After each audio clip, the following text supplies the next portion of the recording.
दुनिया को टैरिफ से धमकाने वाले ट्रम्प इन दिनों यूरोप के पीछे पड़े थे। ग्रीनलैंड हथियाने की सनक पाले ट्रम्प ने पूरे यूरोप में उथल-पुथल मचा दी। यहाँ तक कि ग्रीनलैंड के मुद्दे पर कई यूरोपियन देशों पे 10% की टैरिफ लगा दी और इतना ही नहीं, इसे 25% तक करने तक की बात कह रहे थे। यहाँ तक कि ट्रम्प के तेवर देखकर ऐसा लग रहा था कि कहीं वो ग्रीनलैंड पर कब्जे के लिए हमला ना कर दे। लेकिन पिछले 24 घंटों में ट्रम्प के सुर अचानक से बदल कैसे गए? उन्होंने यूरोपियन देशों पर लगाया गया टैरिफ वापस लेने की घोषणा तक कर दी।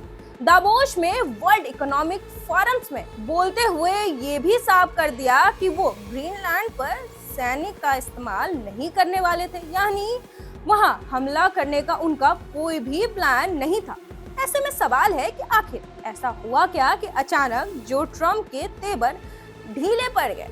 आखिर यूरोप ने ट्रम्प को मनाया कैसे, या फिर यूं कहें कि टैरिफ पर ट्रम्प को झुकाया कैसे? पूरी कहानी बताएंगे, लेकिन उससे पहले RNTV नेशनल को आप सब्सक्राइब कर ले।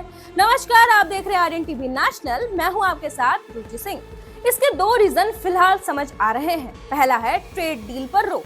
21 जनवरी को यूरोप ने अमेरिका के साथ जुलाई 2025 में हुए ट्रेड डील को लागू करने पर रोक लगा दी। मीडिया रिपोर्ट के मुताबिक यूरोपियन पार्लियामेंट की ट्रेड कमेटी के चेयरमैन बर्न लांगे ने इसका ऐलान करते हुए कहा कि ट्रम्प की नई टैरिफ की धमकियों ने टर्नबेरी डील को तोड़ दिया है, इसलिए इसे अगली सूचना तक रोक दिया गया है। वहीं कई मीडिया रिपोर्ट के मुताबिक उसमें यह भी कहा गया है कि यूरोपियन सदन में अमेरिकी सामानों पर इंपोर्ट ड्यूटी हटाने के प्रस्ताव पर बहस चल रही थी, जैसे कि दोनों के बीच ट्रेड डील में समझौता हुआ था। कई सांसद इसे एक तरफा बता रहे थे। इसी मुद्दे पर यूरोपियन सदन में 26 और 27 जनवरी को वोटिंग होनी थी, लेकिन इस बीच ट्रम्प ने ग्रीनलैंड के मुद्दे पर यूरोप के कई देशों पर 10% एक्स्ट्रा टैरिफ लगा दिया। कई सांसद इस प्रस्ताव से नाराज थे, इसलिए फिलहाल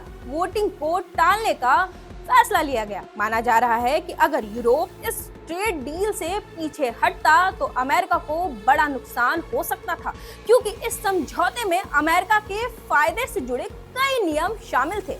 इसके साथ ही यूरोपियन देशों में इस बात पर भी चर्चा चल रही थी कि अमेरिका के जो भी सामान है उस पर जवाबी टैरिफ लगाया जाए या फिर अमेरिका के खिलाफ एक सख्त कानून लागू किया जाए। अगर ऐसा होता तो यूरोप में अमेरिकी सामान आना बंद हो सकता था। इसी वजह से माना जा रहा है कि ट्रम्प ने टैरिफ का फैसला वापस लेने लिया। वहीं ट्रम्प के सुर बदलने की दूसरी सबसे बड़ी वजह है अमेरिका ने ग्रीनलैंड पर नाटो और यूरोप के साथ डील कर ली है। जी हाँ, आप सही सुन रहे हैं, इसकी घोषणा खुद ट्रम्प ने की। ट्रम्प ने अपने सोशल मीडिया पर पोस्ट करते हुए कहा कि उन्होंने नाटो के सेक्रेटरी जनरल मार्क रूट के साथ बातचीत के बाद ग्रीनलैंड अब पूरे आर्कटिक क्षेत्र में भविष्य की डील का फ्रेमवर्क बनाया है।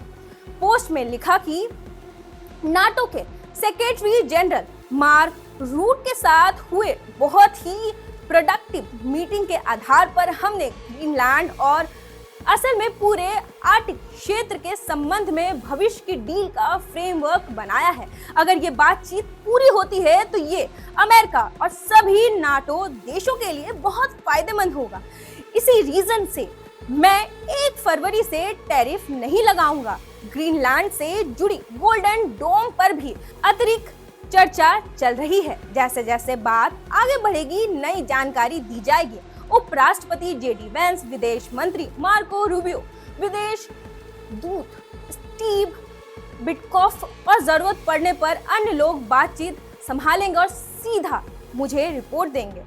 यानी कि ग्रीनलैंड के मुद्दे पर ट्रम्प को उनकी मनचाही कोई डील मिल गई है, इसलिए यूरोप पर भी तेवर उन्होंने नरम कर दिए हैं। ये डील असल में होगा क्या, इसकी अभी तक ज्यादा ऑफिशियल जानकारी नहीं आई है, लेकिन ब्रिटेन मीडिया में ये बताया गया है कि दावोस में हुए एक समझौते के तहत अमेरिका ग्रीनलैंड के कुछ हिस्सों को कंट्रोल करेगा। जी हाँ, आप सही सुन रहे हैं, और कहा कि अपना मिलिट्री बेस बनाएगा। एक मीडिया रिपोर्ट में ये भी बताया गया है कि ये समझौता ब्रिटेन और साइप्रस के समझौते जैसा होगा, जिसमें ग्रीनलैंड में अमेरिकी बेस को अमेरिका का हिस्सा माना जाएगा। इस फ्रेमवर्क पर 21 जनवरी की शाम को ट्रंप और नाटो के सेक्रेटरी जनरल मार्क रूट ने सहमति दी। साफ हो गया है कि ट्रंप के अचानक नरम पड़ने के पीछे सिर्फ धमकी या दबाव नहीं, बल्कि ग्रीनलैंड और पूरे आर्कटिक क्षेत्र में अमेरिका के लिए बनी रणनीतिक डील ने उन्हें ढीला कर दिया है। यूरोप के साथ टैरिफ विवाद टल गया और अमेरिका ने अपने फायदे पक्के कर लिए, यानी ड्रामा, डील और रणनीति तीनों ने मिलकर ट्रंप के तेवर बदल दिए हैं। इस पूरे मुद्दे को लेकर आप क्या सोचते हैं? अपनी राय हमें कमेंट सेक्शन में जरूर बताइएगा और साथ ही और भी अपडेट्स के लिए जुड़े रहें।